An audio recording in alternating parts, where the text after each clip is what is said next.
Welcome to Ones and Zeros. My name's Ben, and today we're going to be looking at episode 5 of our Discovering STM32 series.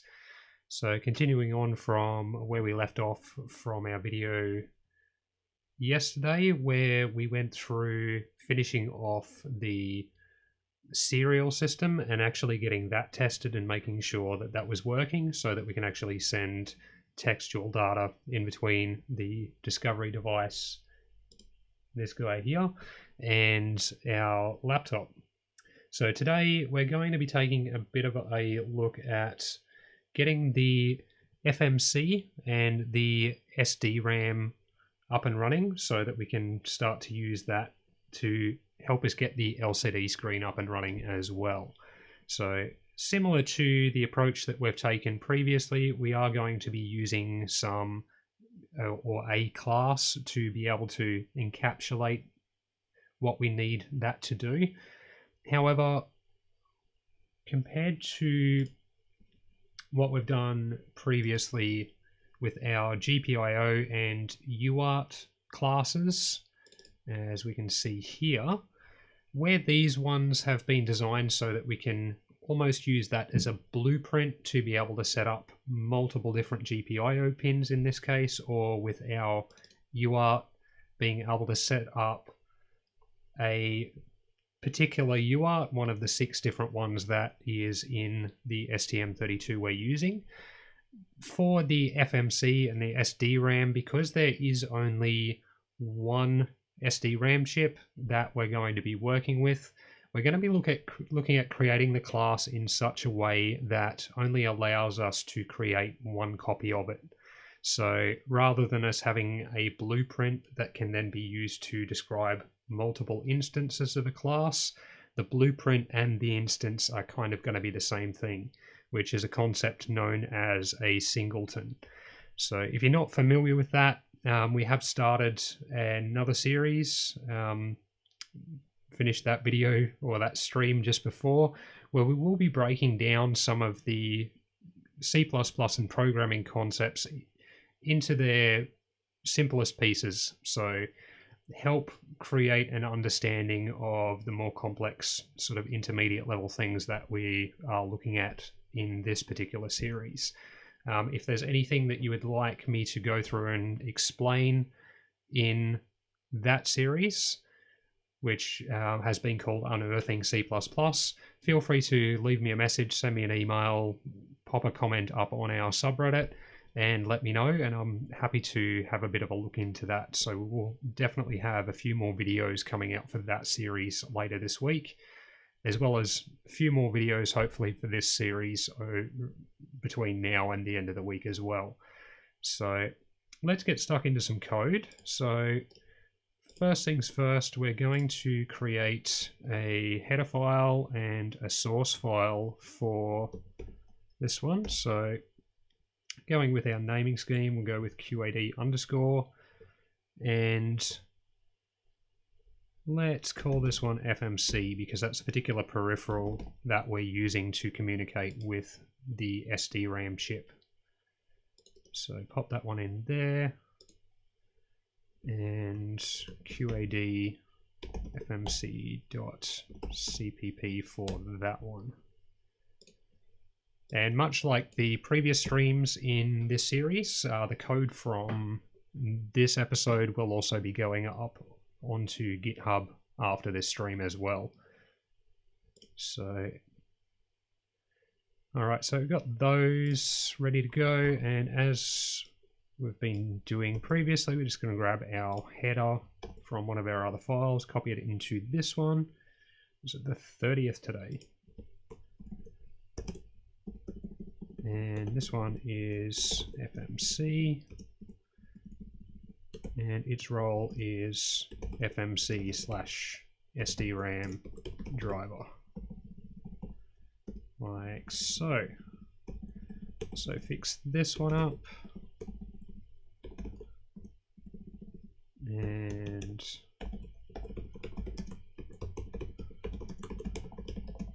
pop our bit down here to make sure we're not going to get the file being included more than once. like so. And we'll also grab that, copy that into our CPP file, get rid of our stuff to prevent recursive inclusion because we don't need that in the source file. And this one is going to be including QAD_FMC.hpp. And this one is the source file for that as well. Excellent. Alright, so we are going to name this class QAD_FMC. Like so. Stream looks like it's behaving itself, which is good. Now, as far as our constructors and things like that, it's a little bit different when we're dealing with a Singleton class, because we have to do a couple of things in order to make sure that we can't create more than one copy of it. So we are going to firstly take our default constructor, and where we've deleted the default constructor in some of the other classes we've looked at, especially the couple of serial classes that we looked at in the previous episode, with this one we're going to keep the default constructor, but we're going to hide it. So it's not going to be publicly accessible from outside the class. So in order to do that, we'll go QAD_FMC, and just going to pop that one in there like that for the moment. And because it's in that private section, as mentioned, prevents it from being accessed from outside. Now, the other thing that we need to do is prevent our other code from being able to do things like make a copy of this particular class, or also remove its ability to work with an assignment operator, so the equal sign. So in order to do those ones, so we'll do our copy constructor first, which allows us to create a new copy of the class. In this case, it would be, let's call that other. So I'm just going to delete that one. And then we're also going to delete our assignment operator as well. So with that one,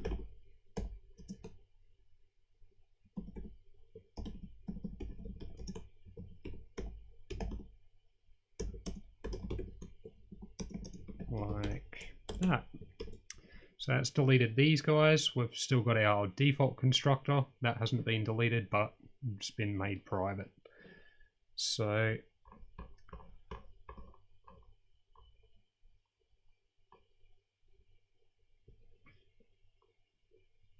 couple of bits of information we're going to be wanting to store inside this particular class.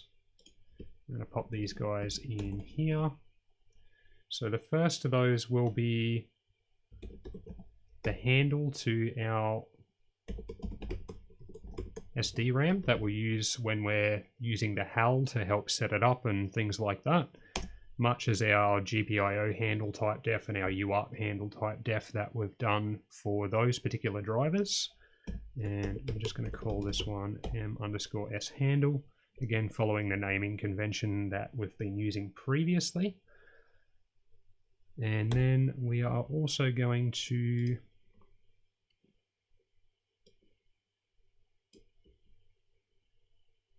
pop a QA init state type in there as well, just to keep track of whether or not the FMC and SDRAM has actually been initialized.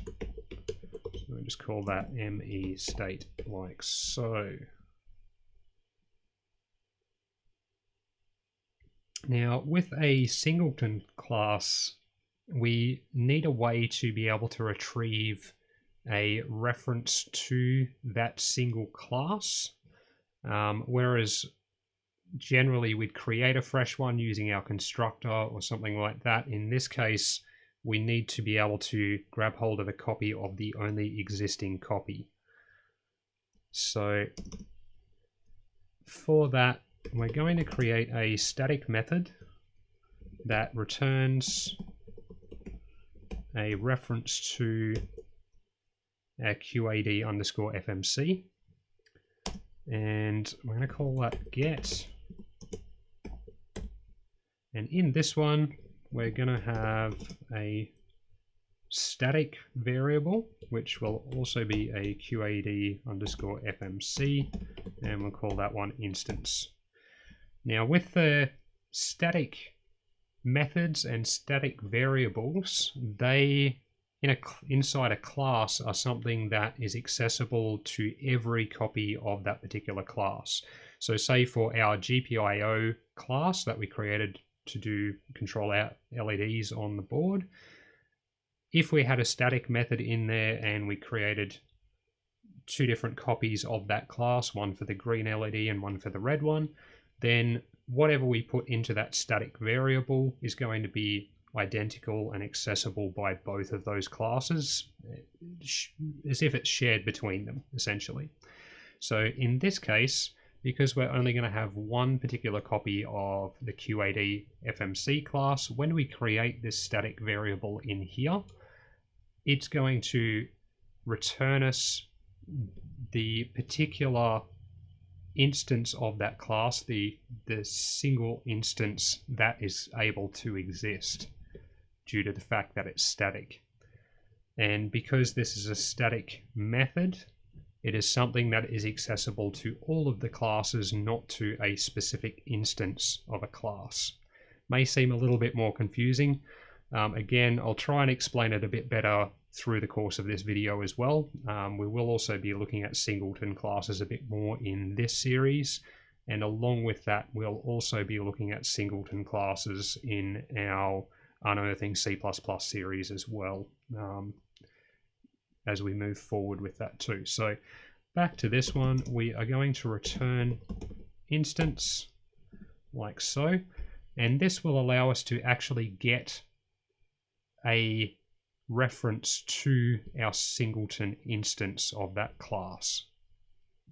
And essentially the constructor here, our default constructor, will actually get called at the point where we create this variable here, and that'll all happen automatically as part of the way the compiler will work with what we're asking it to do.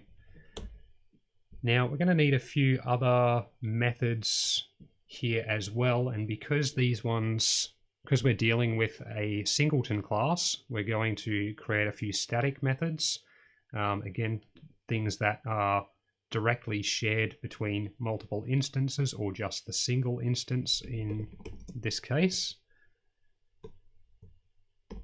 So this will be a QA init state, and we're just going to call that get state. So this one is so that we can actually retrieve the particular state of the FMC, whether it's been initialized or not. And in this case, we are going to return get, which gives us a copy of the particular instance. And inside there, we just want to access ME state. So because we're dealing with this inside a static method, we can't simply go return ME state, because we need to be able to access the particular data from the instance that has been created, or that Singleton instance, which is why we go with the get, so that it actually grabs the instance first and then we can access something inside of it. So we also are going to create some private methods in here, which are going to help with working with that whole Singleton style class. So we're going to need a way to be able to initialize and deinitialize our RAM. We might just do the initialization method for the moment because it's pretty rare that we're actually going to be deinitializing this one.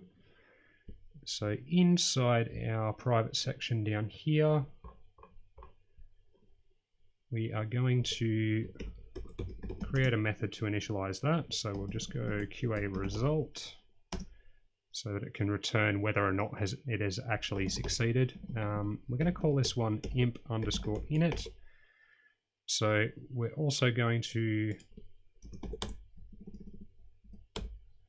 in here, create a static method which returns a QA result as well. And this one we're just going to call init. And that one is going to return get imp_init, like so. So this static method allows us to get access to this via our Singleton, and then it will actually call this method down here. And again, might seem a little confusing, but it will hopefully become a little more clear when we sort of see how that actually works during the course of this video. Now, in here, we want to check to see if we are actually initialized first up. So go with if me state. So if that's true, then it means we have already initialized.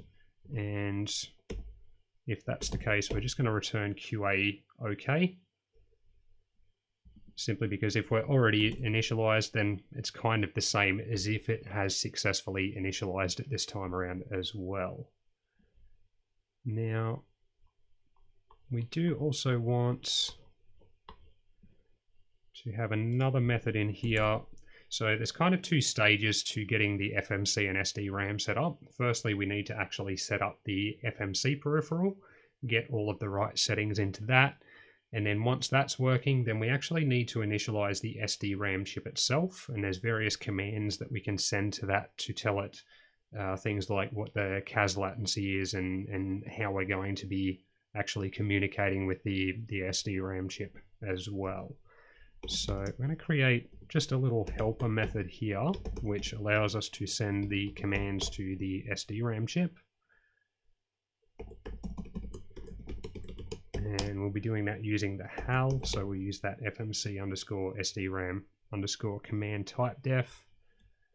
So like so. In fact, we might make that one a reference rather than a pointer to that one. And this one's nice and simple. So we're just going to use the HAL to send that command to the SDRAM chip. So use the handle of that one to let the HAL know which device we're talking about. Pop the command in there. Pop pointer to that one. And we're also going to create a timeout value as well. I'll just pop a 0 in there for the moment. We'll come back and do that one in a second. Now there's a few different values that we're going to store inside this class as well, which are just going to help us to get that initialization and stuff done a little bit easier. And we are just going to copy and paste some of those.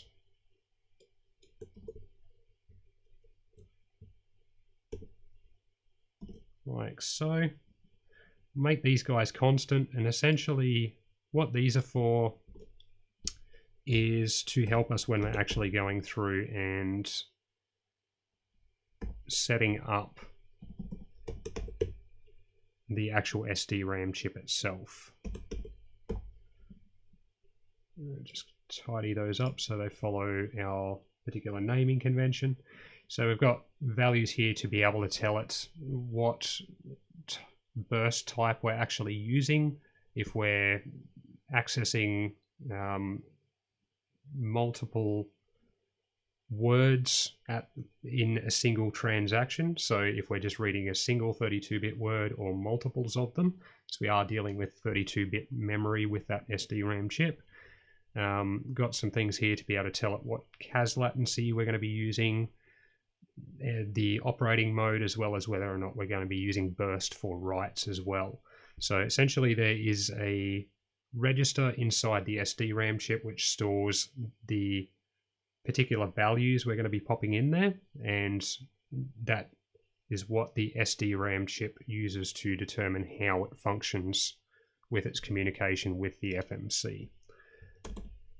And then we are also going to create a timeout value. So when we're sending commands to the SDRAM, this will help us to let the HAL know how long we're willing to wait for that to complete, whether it succeeds or fails. So a lot of the time, if things are going to work correctly, they're going to happen well before the timeout value anyway. But it just means that it doesn't end up getting stuck in a loop waiting for that to either succeed or fail. If we hit the timeout value, then it will kind of fail gracefully. So for that, we're just going to pop in 65,535 for that one. And we're also going to create one to store how often the RAM needs to refresh. So being a type of dynamic RAM, or SDRAM, it's a type of dynamic RAM, it needs to refresh at a particular interval in order for the data inside the RAM to not just disappear. So it basically keeps that data alive inside the SDRAM. This value will let the FMC know how often that refresh needs to occur. So these values, if you have a look in the particular documentation for the SDRAM chip that we're working with here, it will give you an indication of how often that refresh needs to happen, what sort of speeds the SDRAM can work at, how it likes to communicate with the memory controller as far as burst transfers and CAS latency and all of that sort of stuff as well. So also going to create a couple of static constants in here. One of them will be our base address. So when the SDRAM is actually set up, we can access it just as we would access the normal SRAM that is on the STM32 chip. So it does occupy a particular area of the STM32's address space, and the first address for the SDRAM is this one here, so C followed by 7 zeros in hex, and that's as per the documentation for the FMC for this particular device. So it does kind of specify all of that information in there. Also going to just pop in what the size is. So in this case, it's a 16 megabyte SDRAM, or 01000000 in hex. So that way, if we need to, from another part of our program, check what the base address is that we're starting from, or what size we're working with, then we've got those guys there that we can retrieve. And we're just going to create a couple of static methods in here to allow us to do that as well. So this one will be get base address, like so, and that can just return mu base address. And another one that allows us to retrieve what the size is. Now, notice with these ones, we haven't had to put the get in here, and that's because we've actually made these guys static themselves, so they can actually be directly seen by a static method inside the class, rather than us having to create an implementation or use the get method, as we've done here, to retrieve the ME state. And that all looks good there, so let's go through and get our actual initialization done here. Now, as we've been doing previously, we've been storing the particular pin settings and things like that in our setup.hpp file. Our FMC driver is basically going to be the only time where we're not going to be doing that, and that's simply because, as you'll see in a moment, there is a huge number of pins that are connecting the STM32 that we're working with to the actual SDRAM chip, because we've got all of our data connections, all of our address connections, as well as a bunch of control signals. So it'd just be a bit of a pain to pop all of those into the setup file. We're just going to do those directly in our imp init method here. So we're going to need a few things to help us get everything set up. So first of those will be a GPIO init type def, which we will call GPIO init, similar to what we used when we're doing our GPIO classes. And then we're also going to need FMC SDRAM timing type def. This one is used to allow us to describe to the FMC what the timings are that we're using. So the particular timing of how the communication works between the FMC and the SDRAM. Again, just going to fill that guy with zeros, and we're also going to need a command type def as well for when we're sending the commands to the SDRAM chip to get it set up the way we need to work with it. So we'll just call that SDRAM underscore command. And first up, going to go through and actually initialize our GPIOs. Now, going to copy and paste these guys, because, as mentioned, there is quite a few of them. So, as we can see, there is actually a lot of pins being used to connect the STM32 to that SDRAM chip there. So, basically setting them all to alternate function, using a pull-up resistor on all of them, letting the HAL know that we want these pins to move at a really quick speed, allow for fast communication with the SDRAM, and letting it know that we're using the AF12 alternate function to connect those pins to the FMC peripheral inside the chip. And then just going through and getting each of those GPIO ports or banks initialized. So similar to what we've done for our UART and GPIO classes. So now we've got the GPIOs out of the road, we're going to go through and actually get our FMC peripheral initialized. And again, just going to look at copying and pasting some stuff here.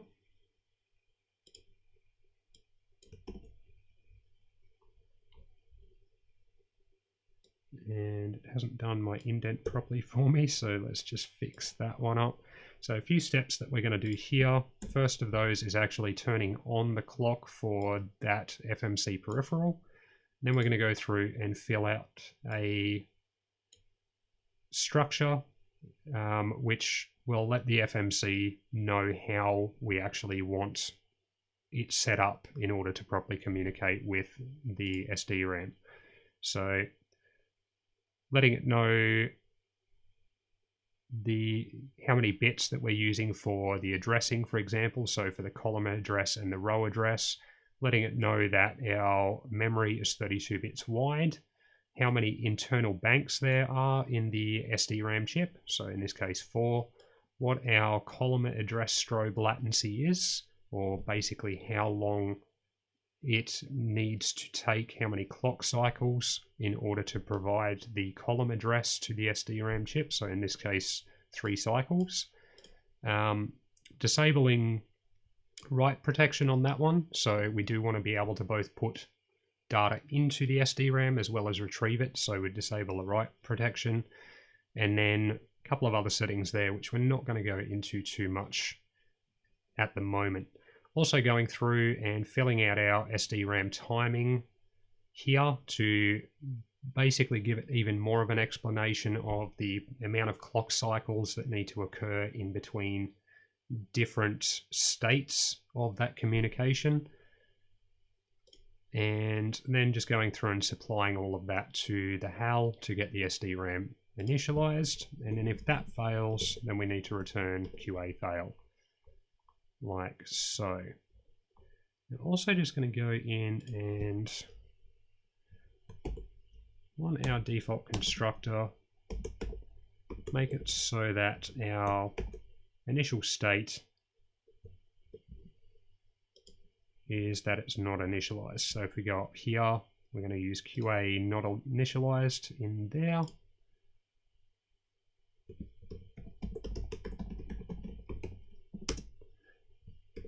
Just to make sure that that's all going to behave itself properly.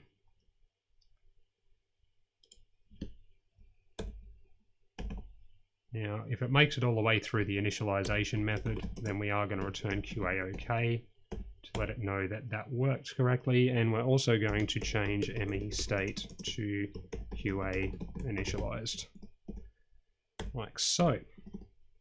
All right, and in here, I'm going to go through and supply the SDRAM chip with the particular commands that it needs in order to be set up correctly. So a few different things that need to be done for that one. Losing my voice. So for that, we will grab hold of those. Again, just going to copy and paste to make it a bit less boring so you don't have to watch me type all of this stuff directly. And so we're copying and pasting from another one of my code bases. Just going to need to fix a couple of things up to match what we've put into this one. So in this case, D underscore needs to be replaced with M underscore U to match what we put up the top of this class. Excuse me. So first things first, we're going to tell the SDRAM chip to turn its clock on. Its internal clock, and then we're going to wait 1 millisecond for it to complete that task. We're going to tell it to pre-charge all 4 of the memory banks inside that SDRAM chip so that they're basically good to go from that point forward. We're going to configure the auto refresh, so that's the part of the FMC and the SDRAM that will go through and make sure that it's refreshing at the regular intervals so that our memory doesn't sort of disappear. And then we're programming the mode register, which is the register I mentioned before inside the SDRAM chip that lets it know how it needs to be functioning. And we'll let it know that we're going with a burst length of 1, that our bursts will be sequential, even though we're not really going to have sequential or interleave bursts anyway, because we're giving it a burst length of 1, but just making sure it kind of knows how that's going to be working. Letting it know much as we did up here, where we let the FMC know that we have a CAS latency of 3. We also need to let the SDRAM chip know that we're using a CAS latency of 3 as well, so that both the FMC and the SDRAM are communicating the same way. Letting it know that we're using the standard operating mode, and that when we're writing to it, we're only going to be using a burst length of 1 or a single burst. And then for each of these guys, just sending the command using the command method that we created down below. So that basically gets the SDRAM chip itself set up. And then the last step for our initialization is to actually program the refresh rate to make sure that that refresh of the memory is actually occurring the way we want it to. So I'll just pop that in there, and then we're going to go HAL SDRAM program refresh rates, supply it with the handle to the FMC and the value that we placed before to let it know how quickly that refresh needs to happen. Now we could have just put that refresh value in here, much as we could have just put the particular value that we want in here for our mode register. However, I find if we want to come back and modify things or reference things, having all of these guys in a single place just makes it a little bit easier, much as we've done with putting, you know, particular settings and stuff in a single place in our setup.hpp file. So jump back to this one. Just double check that we've done most of what we need to there. There's one other command I would like to add to this class as well, just so that we can actually go through and run a RAM test on the SDRAM chip and be able to check that it's working. So although we're able to determine whether or not the initialization was successful, that doesn't necessarily tell us whether or not the SDRAM chip is actually working the way we need it to. So what we'll do is create a method to allow us to go through and write a value to each area of memory and then read that back in order to make sure that we get the same as what we wrote. And if all of that passes, then we know that the memory is working correctly. So we'll come down here and I'm going to create a method that returns a QA result.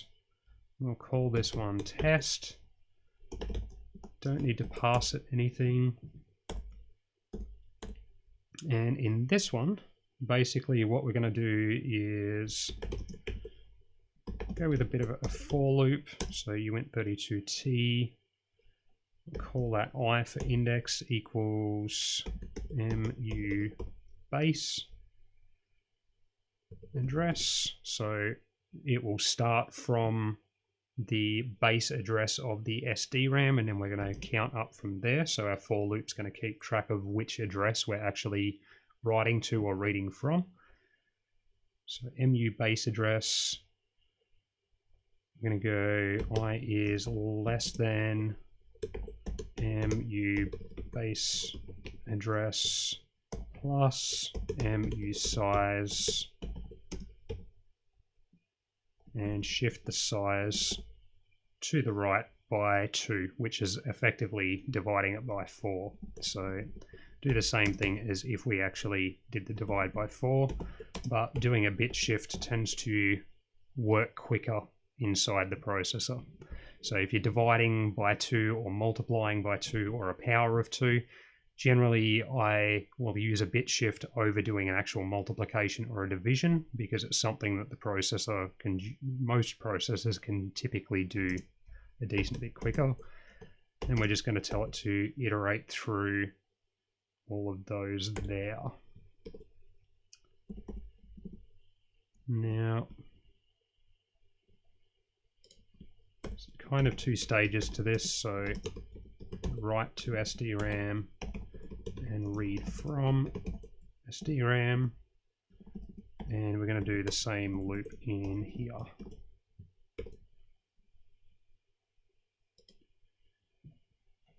Like so. Now also going to create a uint32t pointer and just call that pmem. And for this one,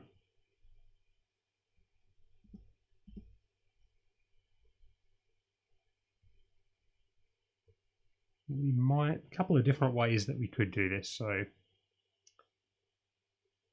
is essentially we're just going to be accessing an array of memory. I wonder if we can kind of just do it a nice easy way and do it this way. So then essentially it'll be accessing this array from our base address through to our base address plus our size in steps of 4. Because we've got a 32-bit memory, we want to access it in sets of 4 bytes, which is why we do the divide by 2 on the size there. So let's just write in there, let's actually just write the particular address we're accessing into that address. And then we'll go, and when we're reading it back, we'll go if p mem I equals I. Actually, no, we'll go if that doesn't equal I, then we'll return QA fail. So basically, if it doesn't equal what we wrote into there, then we will return a fail to say that it hasn't worked. But if we get down here, then we will return QA OK to say that it has worked. Now, it might help if I put the right amount of parentheses in there. That's a bit better. All right. Now I'm going to call this imp test because this is an instance method or an implementation method. So similar to what we've done with our initialization, we might pop that in here, create a static method that returns a QA result, and we'll just call that test, and that will return get imp underscore test, like so. Let's see if that will compile.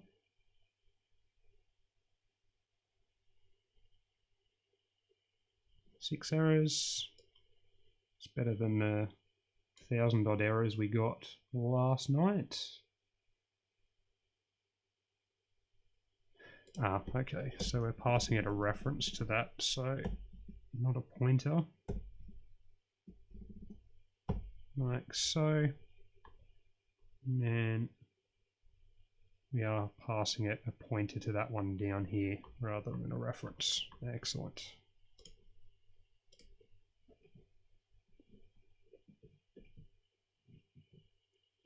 Wonderful. All right. Now we might move some of this stuff out to the CPP file as well, just to tidy up our header a little bit. Grab hold of those guys and we will pop them into here.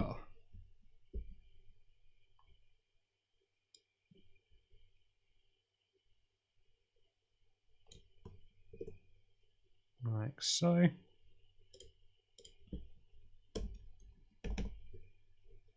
And that will be QAD FMC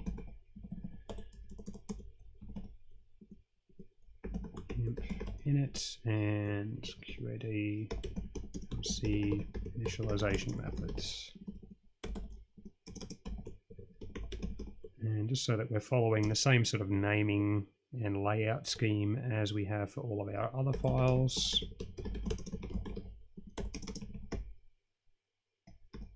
Like so. We'll also need to pop in QAD underscore FMC there, so that the compiler knows what this method belongs to. Same for that one and this one.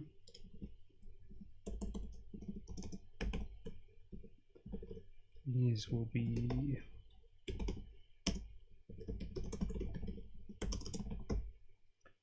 and we might at some stage end up creating more than one test just so that we can put the memory through its paces a little more, but for the moment we're just going to go with a simple one.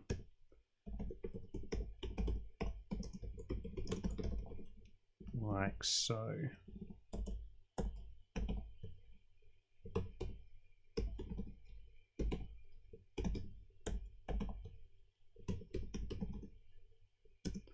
In fact, we might put this down as an initialization method as well, because that's kind of what it's going to be used for. And we'll pop this up here with our init method. Jump back to here, and because we've put the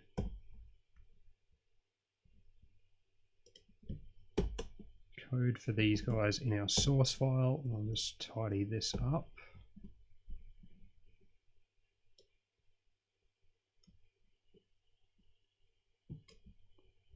That might help if I can actually scroll to the right part.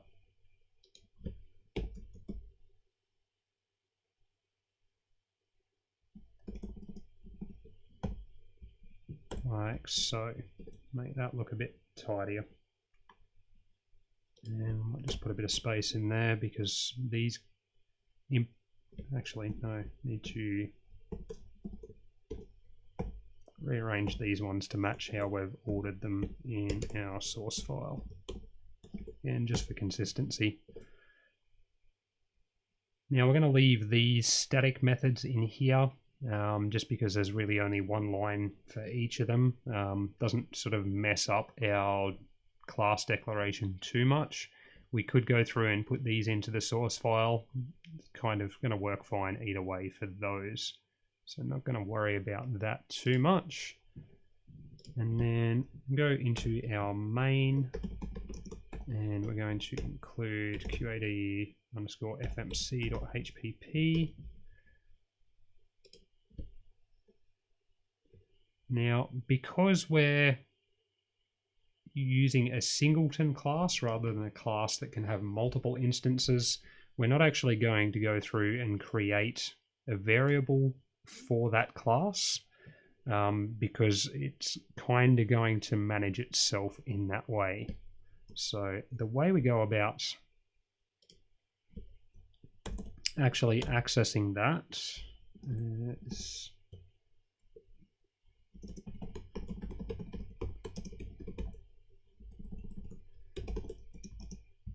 like so. So QAD underscore SDRAM, so the actual type of that class, what its name is, and then we can go through. Might help if I go with QAD underscore FMC because that's what we actually called that class.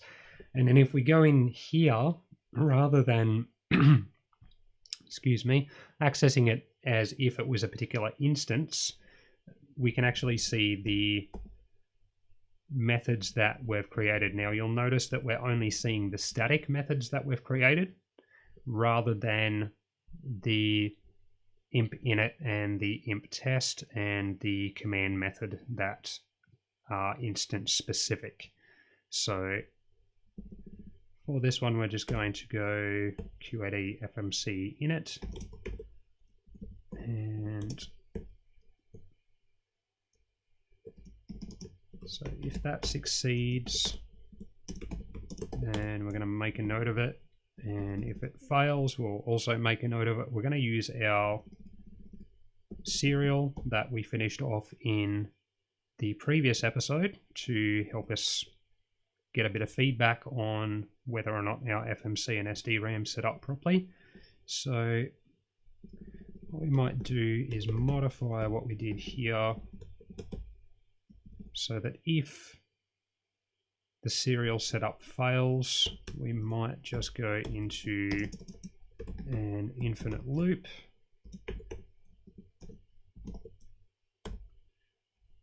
And we might also get it to put the red LED on if that occurs as well, just so that we can get a bit of feedback on that.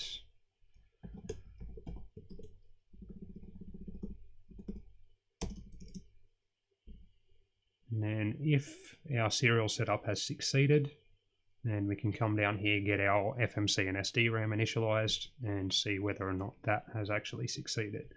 So if it has succeeded in initializing that, then we might run the test method that we put in there to test if the RAM is actually working correctly. So we'll go with that one.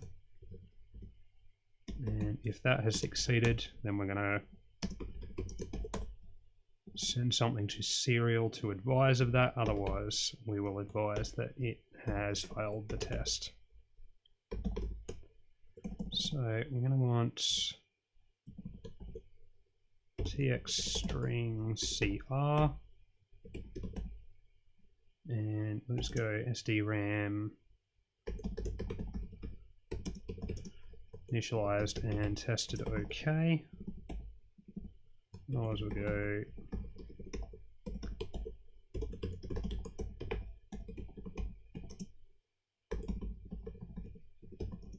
initialized but failed tests. And then for this one,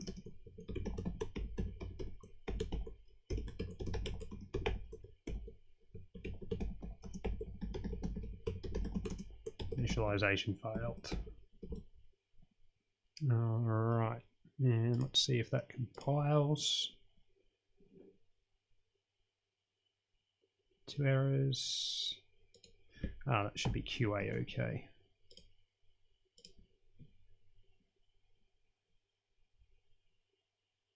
Alright, wonderful. Now we're going to pull up our serial terminal and get that connected, ready to go, and let's get that uploaded to our device.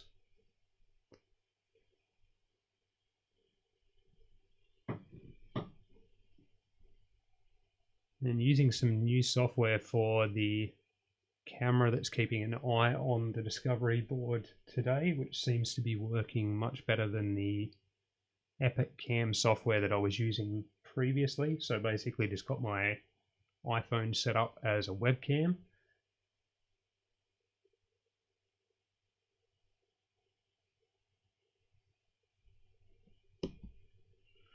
Alright, but it seems our code has an error. So we're not getting the red LED, also not getting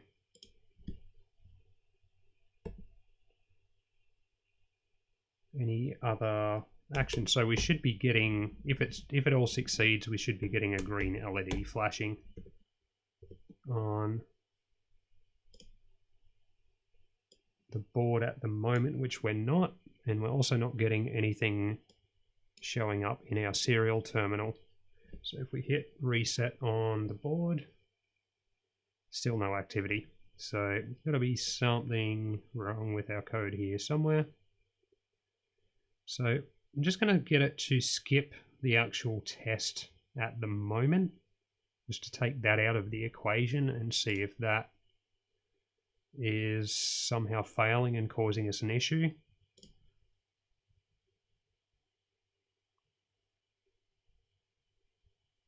So if we pop that onto the board,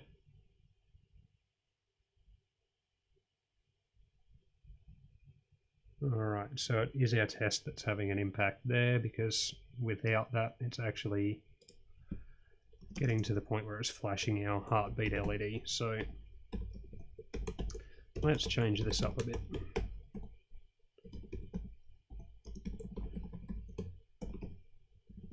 So at that point, we'll advise that that has initialized. And what we're also going to do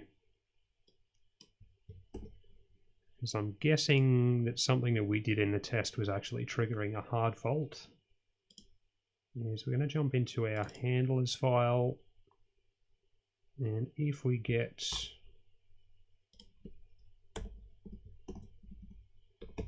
so we're just going to extern our red LED and our green LED drivers that we've got set up in main, so that if we get to the point where we actually are causing a hard fault, then we can turn both of those on so that we can actually see that that's what is occurring.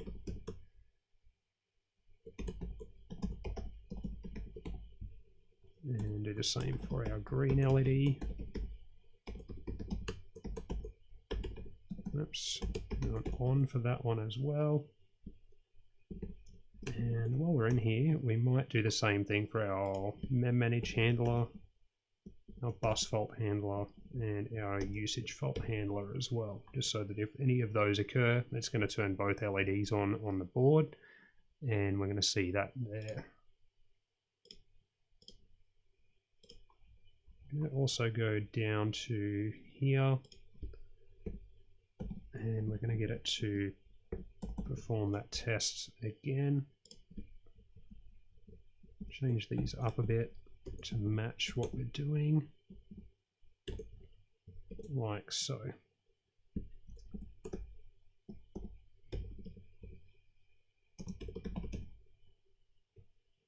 Okay, just for the sake of consistency, we might just do it like that. So build that, make sure that's all good. 12 errors.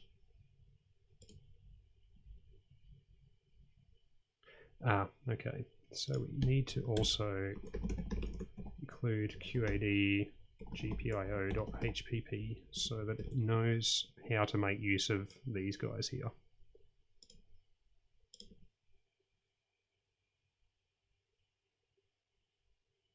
Excellent. Let's pop that onto the discovery board and see what we get this time around.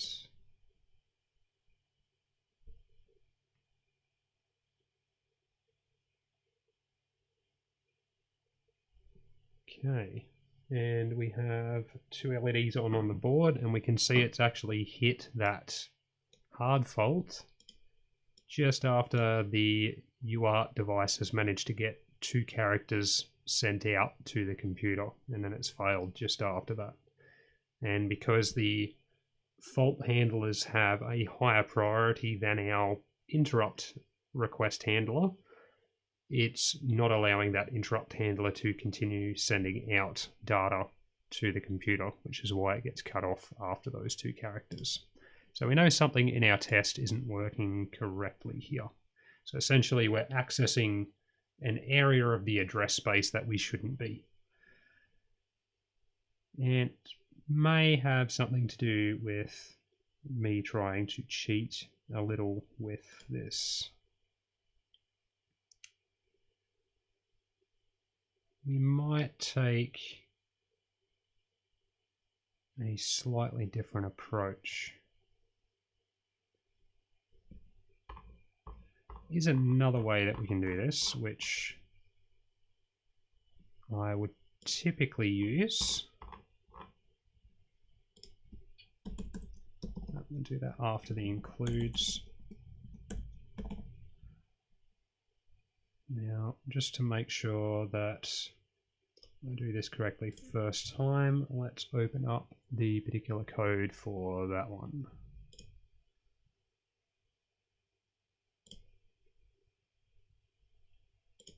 Don't think it's going to be in that code base, but it should be in that one.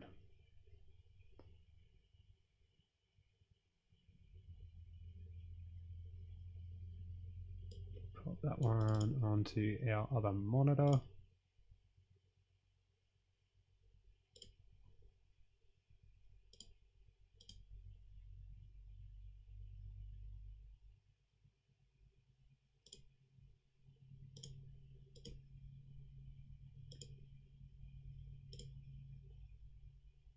Okay, maybe not that one.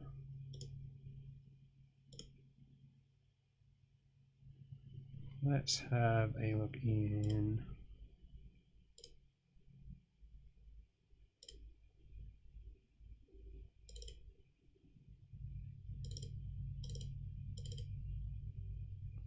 Okay, so it wasn't able to find that in there because it's not there.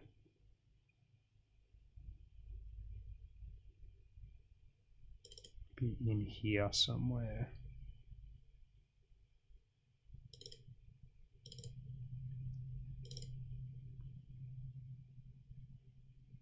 That one.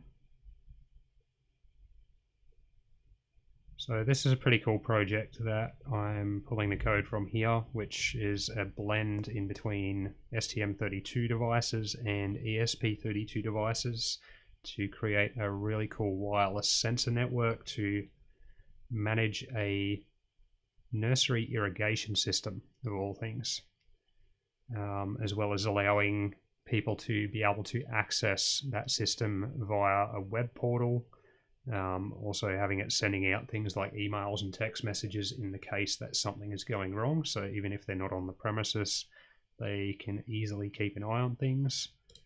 But it's been a little while since I've actually gone into this particular code. Maybe in here. Where are we? SDRAM. Let's open that up with Notepad++. So, whereas we're going to be doing some dynamic memory management for this current project, so for Quartz Arc moving forward, can see here how I would typically go about it if I was hard coding things. So this particular project was all done with C code. Now, the particular thing I'm after will actually be this here. And again, just going to copy and paste that. You can actually see from in here, the code that we've just been working on is derived probably a few generations beyond this, but it all comes from a common code base that is probably about 4 or 5 years old by this point. No, don't want to update that. Let's jump in here and we will pop this in like so. So basically what this is an array that gives us direct access to the memory, but as 32-bit words, or 4 bytes per array element. Now, so that creates that array. We also need to create a pointer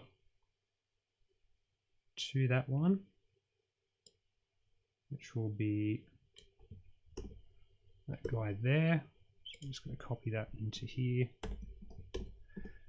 And this basically allows us to create that array at the specific base address for our SDRAM device.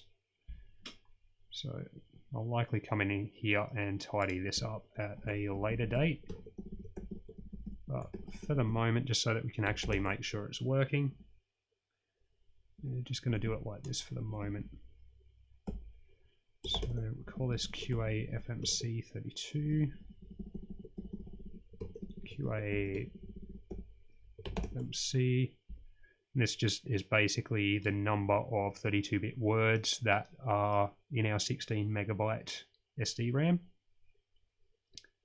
Got our array, and then we're just defining a pointer to that area of memory. So starting from C0000000 all the way up to that plus this many 32-bit words.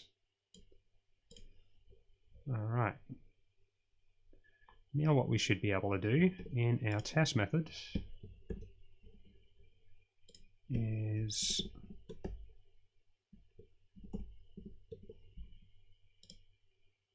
I'm going to go with QA FMC 32-bit word count. Rather than starting from our base address here, I'm going to start from 0, count up to the number of 32-bit words, like so. Also going to replace that, and I've also got to replace this as well, using our QA FMC pointer.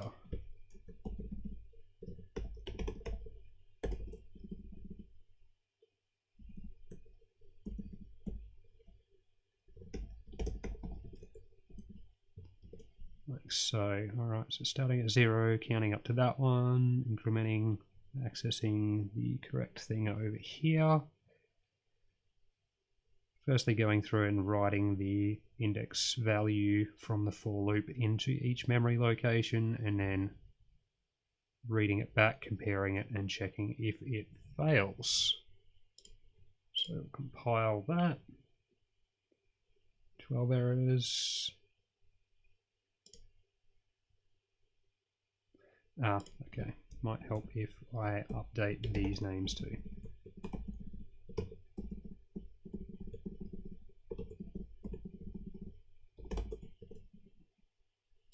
That should give us what we need.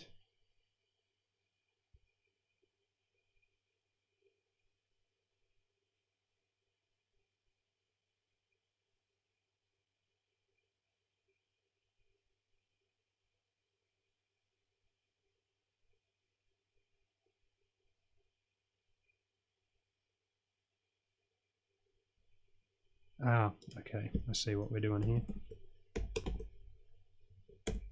I need to access it like that in order to make that work correctly.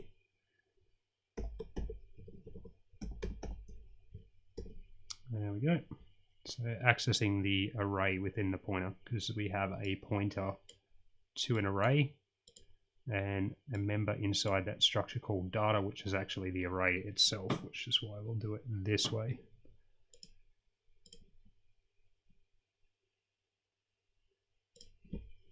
Okay, it's also letting us know we have an unused variable in our test method there, so we'll get rid of that one.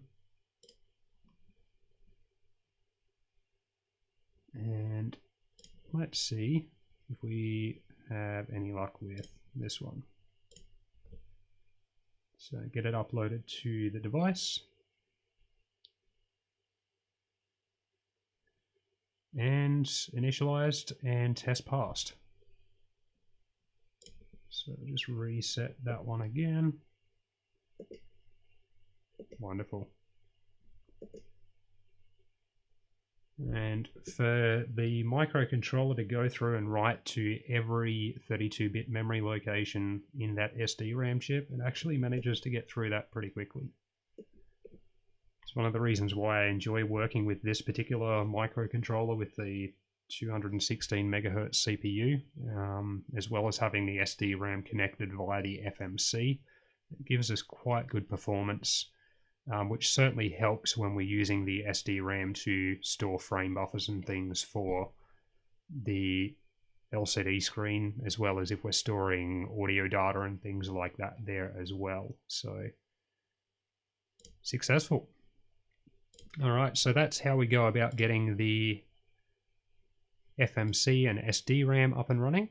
So rather than just having our 0.5 megabyte of on-chip memory with that STM32 chip, we now got 16.5 megabytes to play with, which definitely allows us a lot more flexibility with what we're doing. So thank you for watching through that one. In the next episode, I do want to start getting into setting up the LTDC peripheral as well as the DSI peripheral, which then allows us to get the LCD screen up and running.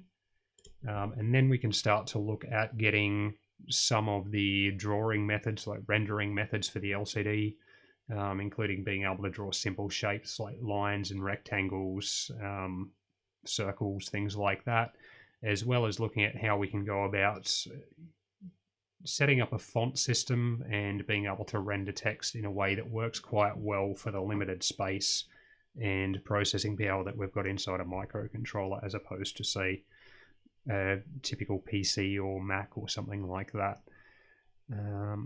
So again, the code from this episode will also be up on GitHub, so I'll get that put up just after this stream. And if you're on Twitch, please, if you like this, please follow the channel. If you're watching it on YouTube, definitely leave a like and subscribe if it's something that you're finding interesting. And as I always say, if you've got particular questions or things that you'd like me to go into a bit more depth with, feel free to leave a comment on Twitch or YouTube, or jump onto our subreddit, leave a comment there, or there is also the email address as well if you wanted to shoot me an email. I definitely want to try and cover topics that people want a bit more clarity with and things like that as well. So try not to go into too much detail with some of these videos, otherwise some of the videos could have gone for 10 hours or more, because some of these things I kind of have to limit myself with talking about, because I could talk forever about this sort of stuff. So thank you again for watching. I hope you have a wonderful night or day or evening or whatever it is where you are, and see you next time.